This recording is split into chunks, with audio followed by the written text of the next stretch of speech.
بسم الله الرحمن الرحيم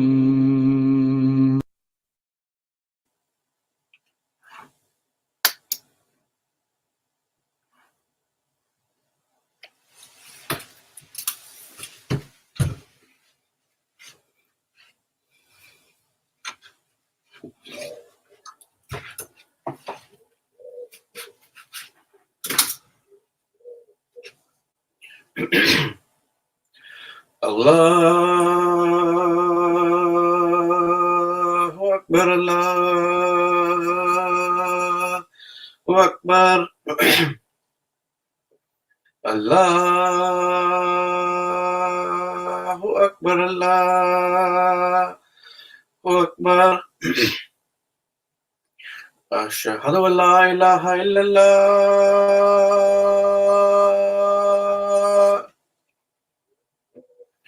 Ashhadu an la ilaha illallah.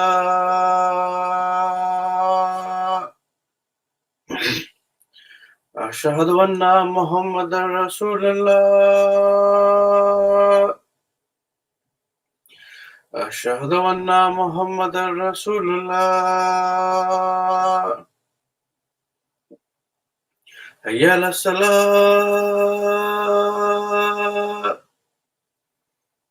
Hayya ala salat.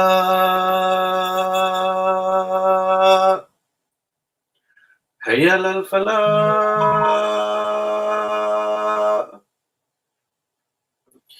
Hayya ala falah.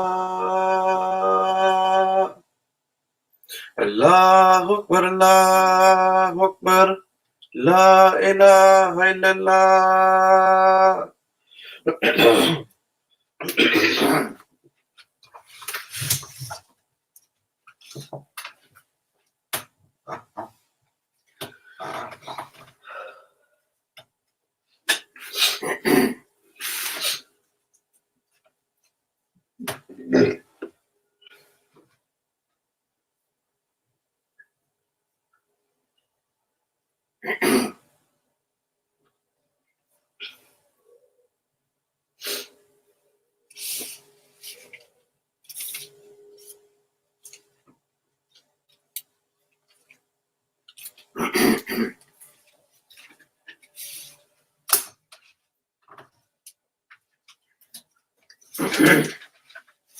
أشهد أن لا إله إلا الله وحده لا شريك له وأشهد أن محمدا عبده ورسوله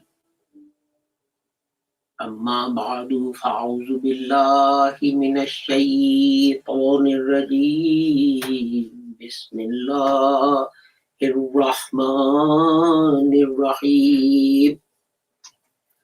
The first verse I want to recite is from chapter 4 An-Nisa, verse 135. Ya ayyuhalladhina amanu kunu qawwamina bil qisti shuhada'a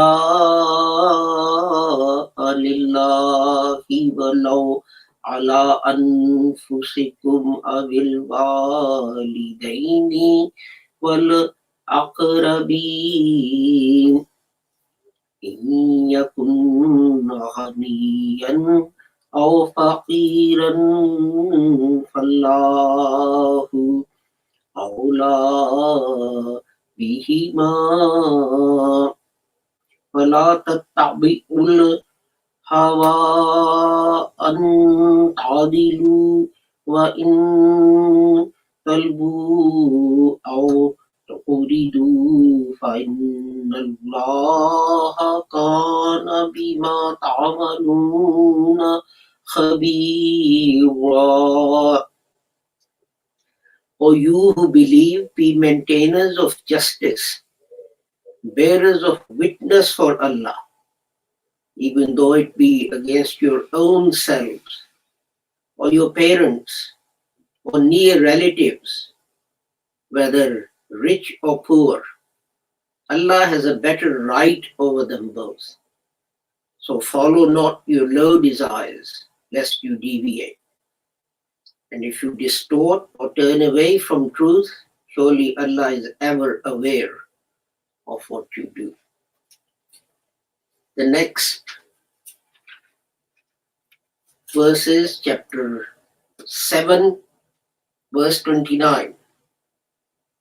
قُلْ أَمَرَ رَبِّي بِالْقِسْطِ وَأَقِيمُوا وُجُوهَكُمْ عِنْدَ كُلِّ مَسْجِدٍ وَادْعُوهُ مُخْلِصِينَ لَهُ الدِّينَ كَمَا بَدَأَكُمْ تَعُودُونَ.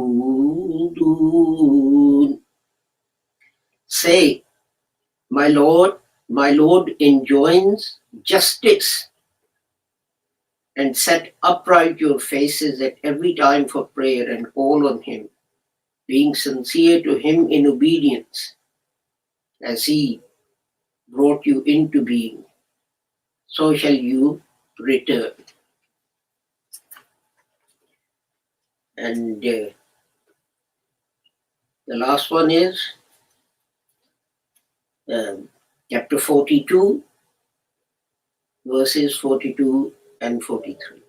إنما السبيل على الذين يظلمون الناس ويبغون في الأرض بغير الحق أولئك لهم عذاب أليم وَلَمَنْ صَبَرَ غَفَرَ إِنَّ ذَلِكَ لَمِنْ عَزْمِ الْأُمُورِ.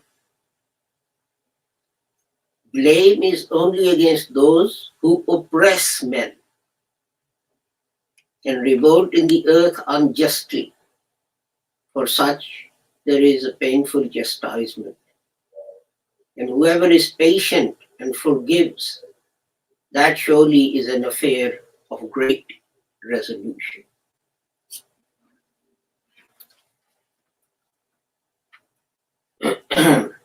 Sadaqallahul Aliyyul Azim. These verses came to mind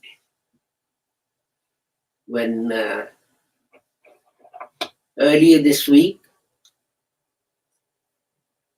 the leader of Al-Qaeda was killed in an American drone strike.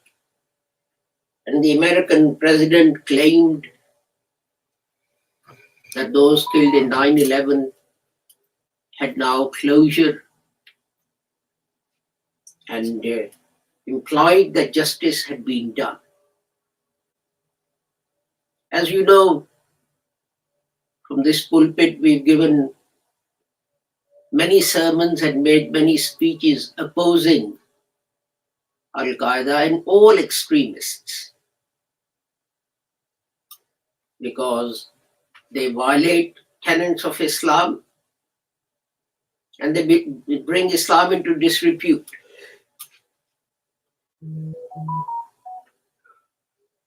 The example is the 9/11 attack itself, where a large number of innocent people were killed. But the question is this: what United States has been doing on the world stage, is that justice? Not just United States, but many other powerful countries.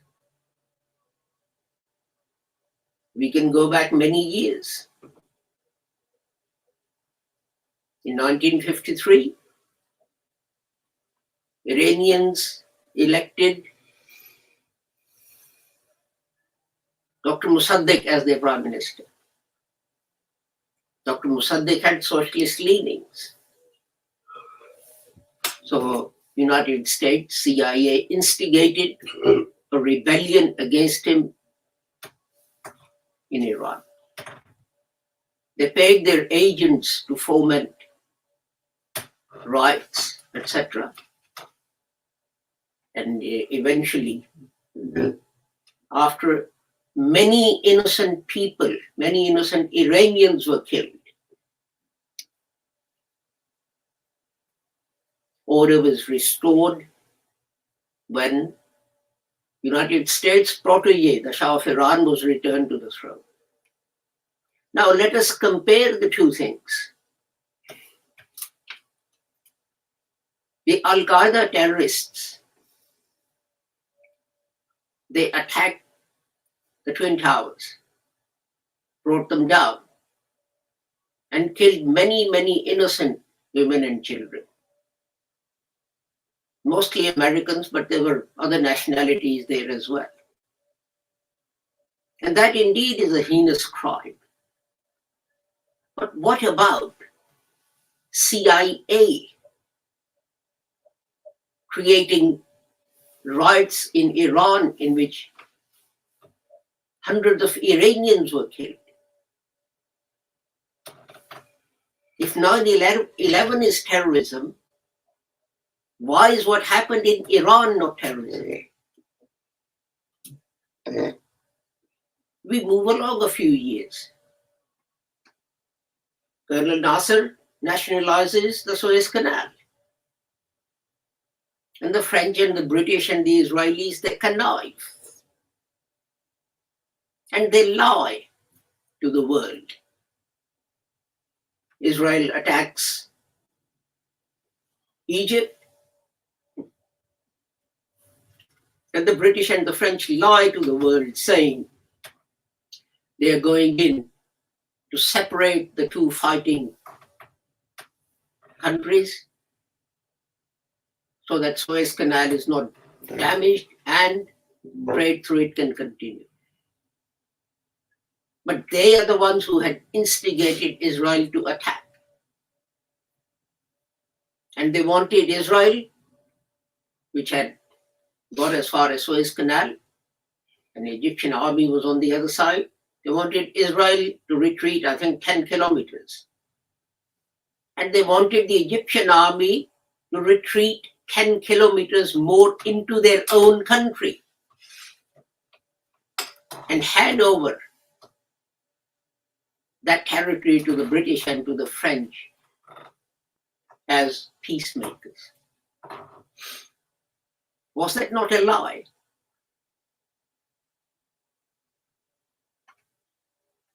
If I pay someone to go and beat up a person and then pretend and turn up and pretend that I'm separating the two, and the police come, would they not charge me as aiding and abetting if they find out that I paid that person for this attack that I'm now pretending that I'm trying to stop? But when it's proven the British and the French connived, Anthony Nutting, the junior minister at the Foreign Office at the time, resigned in disgust at British government's hypocrisy and duplicity. When I was at university, we invited him, and he came and gave a speech in which he detailed the whole thing. But is there an international court that is going to take action against the British and the French? American planes flew from their British bases with the connivance of the British, particularly Margaret Thatcher. And they bombed the house of the Libyan president, Colonel Gaddafi, in an attempt to kill him. Is killing of foreign leaders allowed under international law? Did anyone charge Margaret Thatcher with attempted murder, or the American president? I think it was perhaps Ronald Reagan at the time. Were they charged and brought before an international criminal court? No. Gaddafi's innocent son died in that attack. Gaddafi wasn't home. He died. The British and the Americans were responsible for the murder of an innocent boy. Is that not terrorism? And this is what the Quran says. O you who believe, be maintainers of justice, bearers of witness for Allah, even though it be against your own selves. And in the next one, Allah enjoins justice.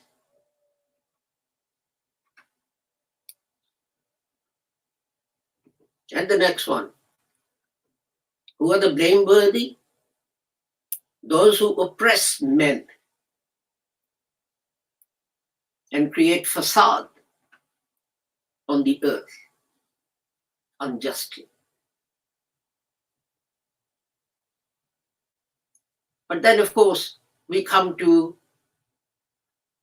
the invasion of Iraq and the weapons of mass destruction. The American government, Mr. Colin Powell, lies to the United Nations. Mr. Blair lies to the British Parliament. Oh, now they're pretending, saying it was faulty intelligence, and we based our attacks on that. Well, maybe Osama bin Laden and Al-Qaeda had faulty intelligence, which they used to base their attacks on the Twin Towers. How about that justification for the killing of thousands of innocent people in New York? Would you accept that? No, you wouldn't. So why has Mr. Bush, the American president, Tony Blair, the British Prime Minister, not been charged as being murderers of thousands upon thousands, millions of innocent Iraqi women and children? If 9/11 was terrorism, why wasn't the invasion of Iraq terrorism? Why wasn't the invasion of Afghanistan terrorism? Why wasn't drone attacks into Pakistan killing 40,000 women and children terrorism? Why? Because they were brown? Because they were Muslims? So if you kill a white Christian, that is terrorism. But if you kill 10,000 brown Pakistani Muslims, that is fine. That is fighting for freedom and justice. This is not the Quran's definition of freedom and justice. This might be the Western definition of freedom and justice. As I said at the beginning, we abhor the killing of innocent women and children, but not just by Al-Qaeda, not just by the Taliban, but by the Americans and the British and everyone else as well. Remember, it was the British and the Americans who created Taliban. They were great heroes as long as they killed Russians, but became evil only when they started attacking their mentors. You know, people say justice has been done. Let's look at the elements of what justice is. You charge someone with a crime. You allow him to answer that charge. Then it may be that you think you have unjustly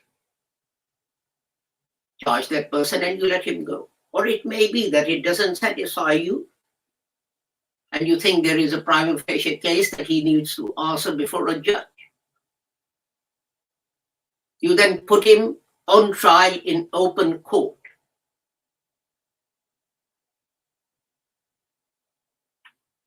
And an independent judge decides whether this person is guilty or innocent.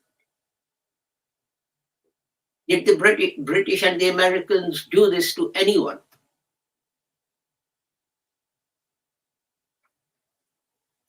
What is revenge, which is what America is seeking at the time? Revenge is that you arrest someone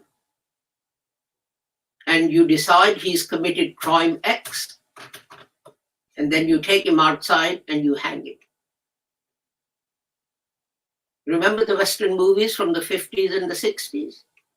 Where some guy would be charged, would be taken out, they put a rope around a tree, put it around his neck while he sits on a horse, and then smack the horse so that it runs, leaving the man hanging.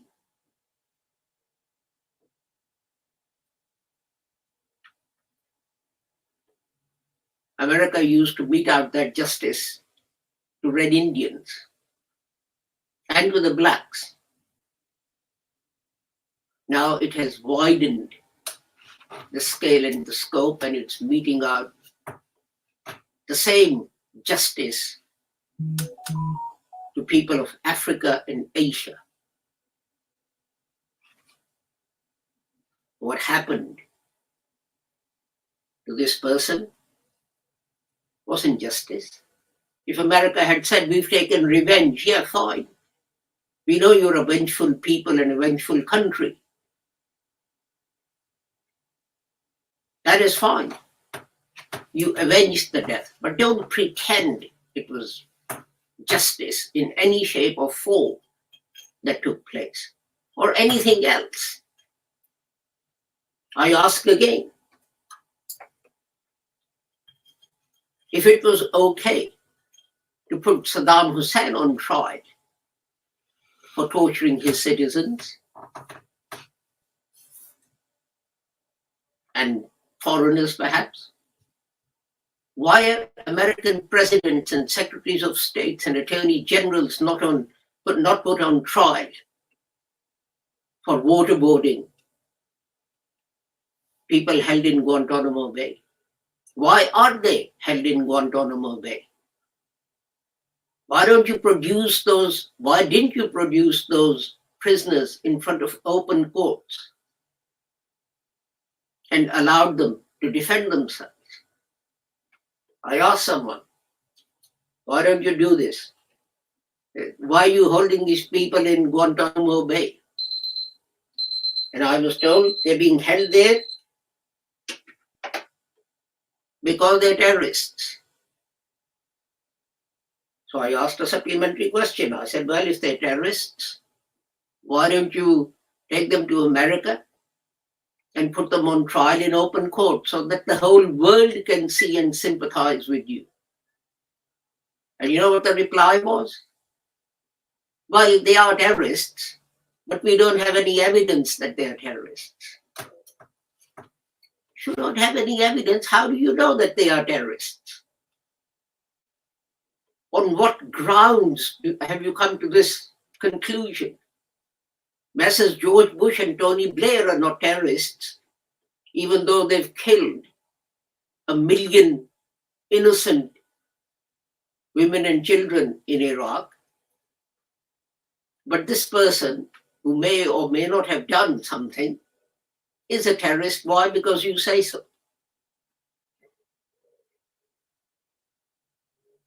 And the sad thing is that not a single Muslim has stood up and said anything. They're so afraid of the CIA, of the FBI, the American state, MI5, the British government, and so on, that they quake in their boots.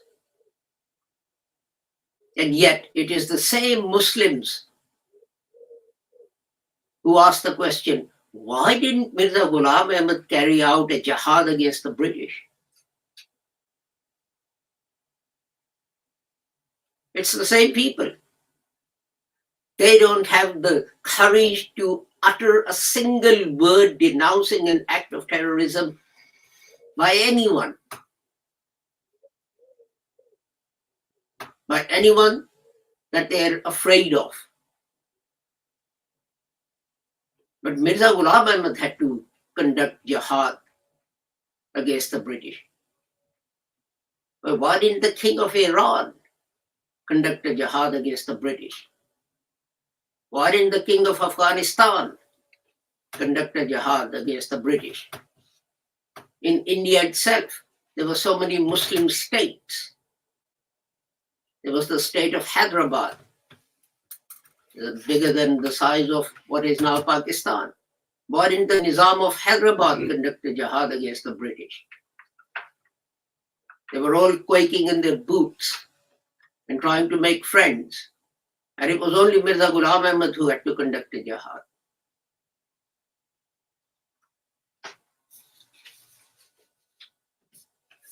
Jihad, the Holy Prophet said, is also jihad bin nafs.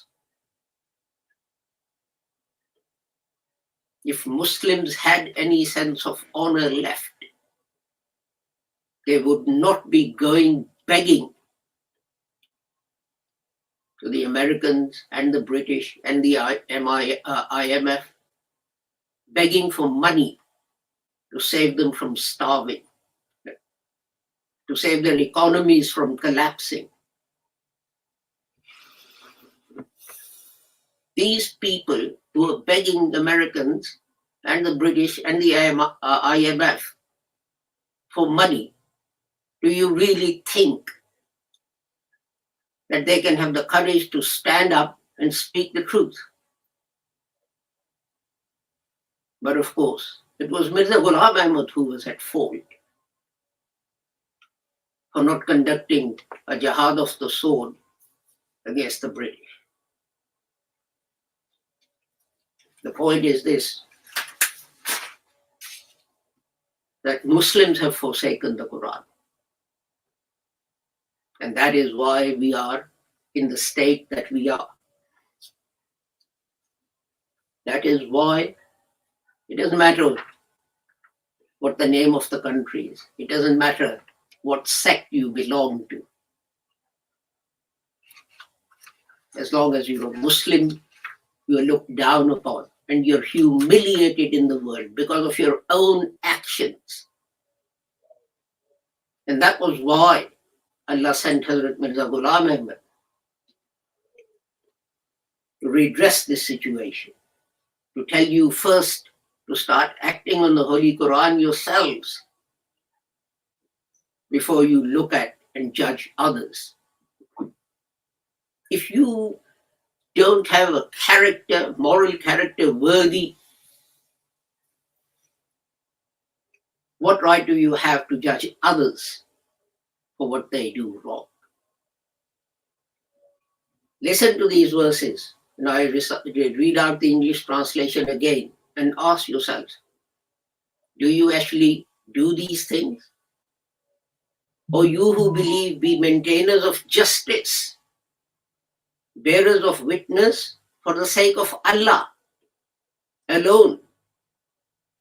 It may be that it's against your own selves, or against your parents, or against your near relatives.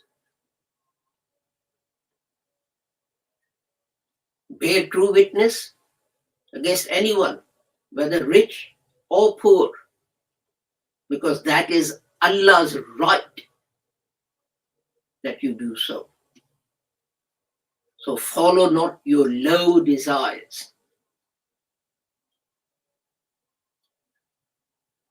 Like an immigration visa to the UK or USA, or loans from these countries. So follow not your low desires, because they'll make you deviate.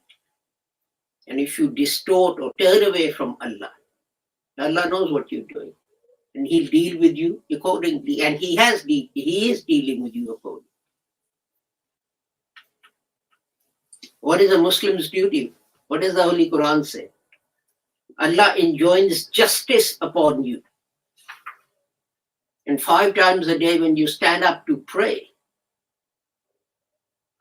account to Allah for your deeds and explain whether you did justice in the previous hours or not. And Allah holds blameworthy those who oppress men. That is, without any mention of religion. Which religion is oppressing who? For such there is a painful chastisement.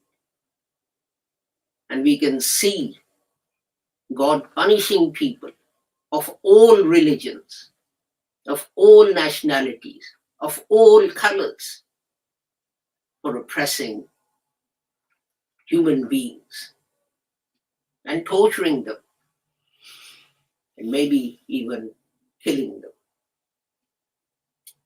As far as the Orientals are concerned, I end with the next verse of the Holy Quran, which says, and whoever is patient and forgives, that surely is an affair of great resolution. So we are patient and we forgive those who are persecuting and torturing us in many places. But surely, like Messrs. Bush and Blair, they too will be held to account for their deeds when they are presented to Allah. Barakallahu lana wa lakum fil Quranil Azim wa nafana wa iyyakum bil ayati wa zikril hakim. Innahu ta'ala jawadun karimun malikun bir raufur rahim.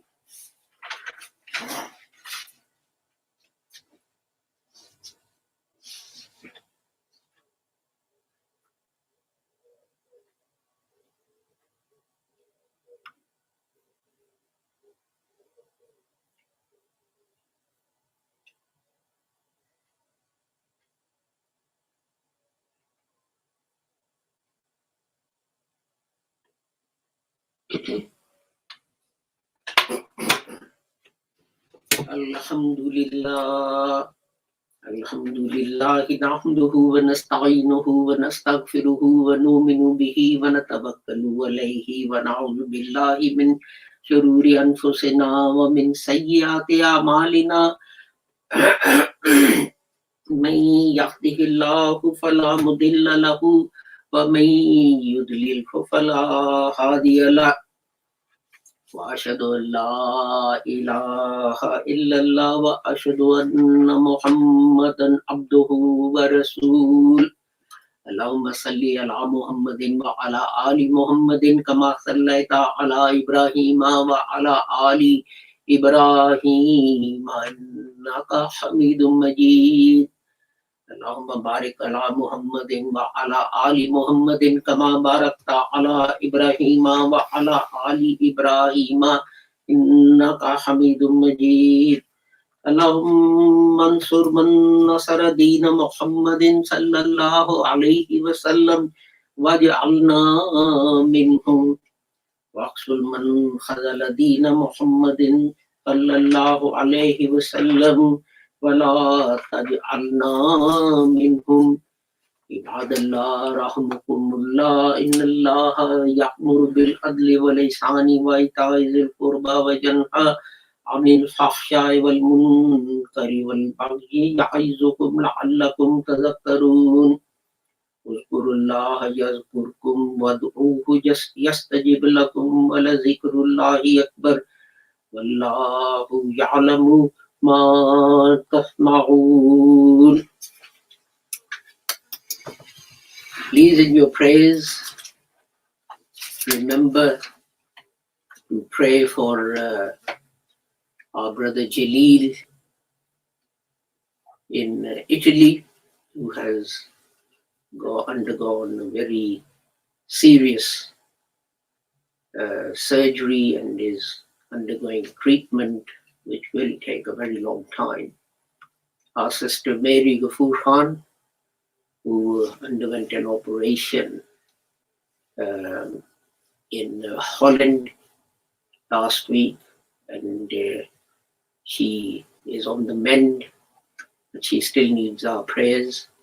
Our brother Ali and his family in Cuba, his daughter is ill, and the whole family is going through some difficulties. So I request you to pray to Allah to keep them safe and give them full health and watch over them always. And of course, everyone else who may be ill or suffering in some other way.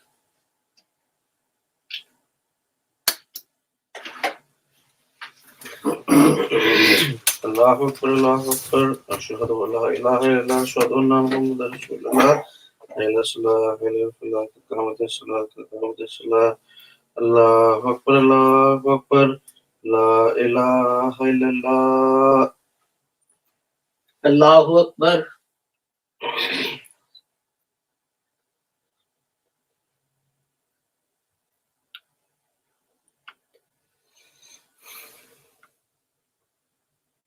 Alhamdulillahi Rabbil Alameen Ar-Rahmanir Rahim Maliki Yawmiddin Iyyaka na'budu wa iyyaka nasta'in Ihdinas siratal mustaqim Siratal ladzina an'amta 'alaihim غير المغضوب عليهم ولا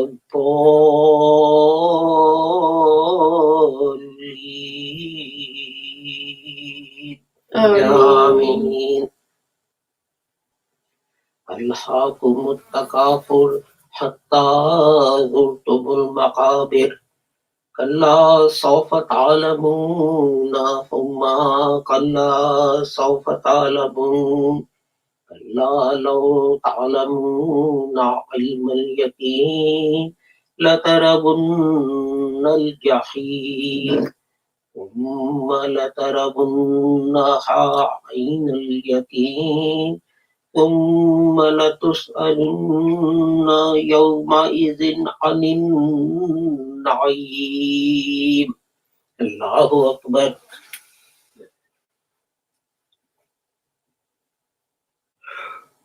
سمع الله لمن حمده ربنا الله أكبر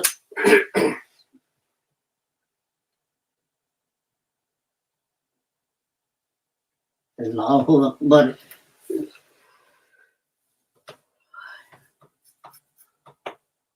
الله أكبر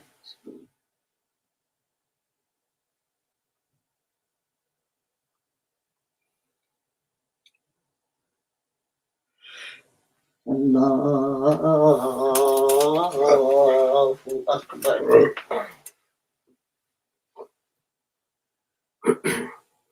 الحمد لله رب العالمين الرحمن الرحيم مالك يوم الدين إياك نعبد وإياك نستعين اهدنا الصراط المستقيم صراط الذين أنعمت عليهم غير المغضوب عليهم ولا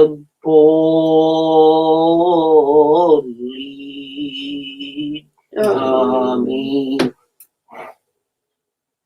والعصر إن الإنسان لفي خسر إلا الذين آمنوا وعملوا الصالحات وتواصوا بالحق وتواصوا بالصبر الله أكبر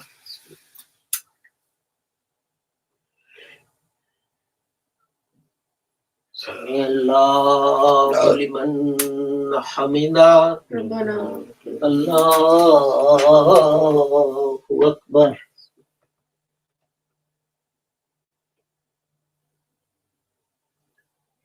الله أكبر الله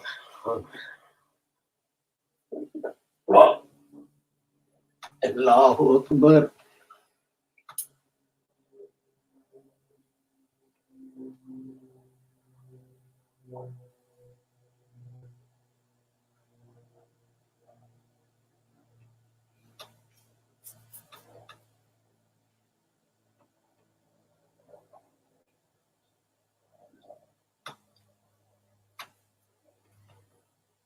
Allahu Akbar.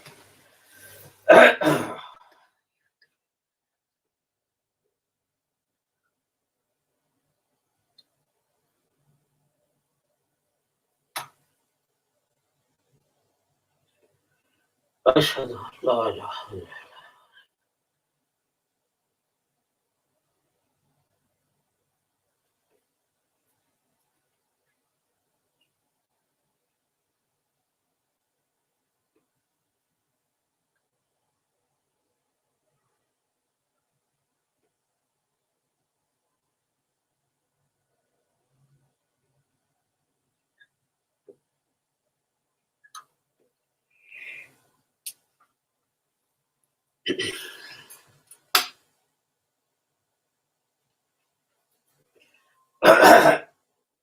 Assalamu alaikum wa rahmatullah.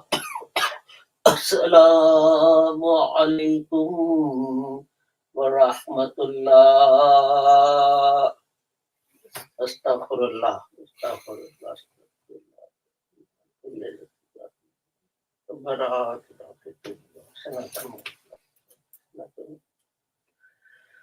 Allahumma anta salam.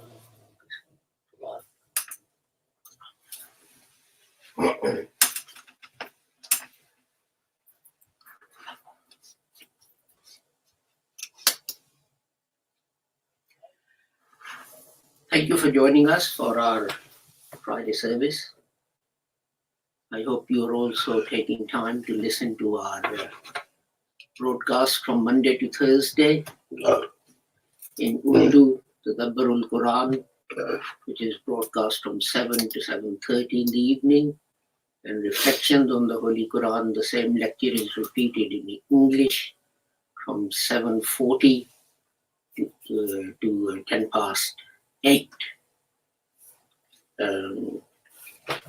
And if you have any suggestions or ideas, then we welcome them to try and see if we can implement them. With the prayer that whoever you are and wherever you may be, may Allah keep the whole of humanity safe and sound and free from harm. Assalamu alaikum, Khuda Hafiz, and goodbye.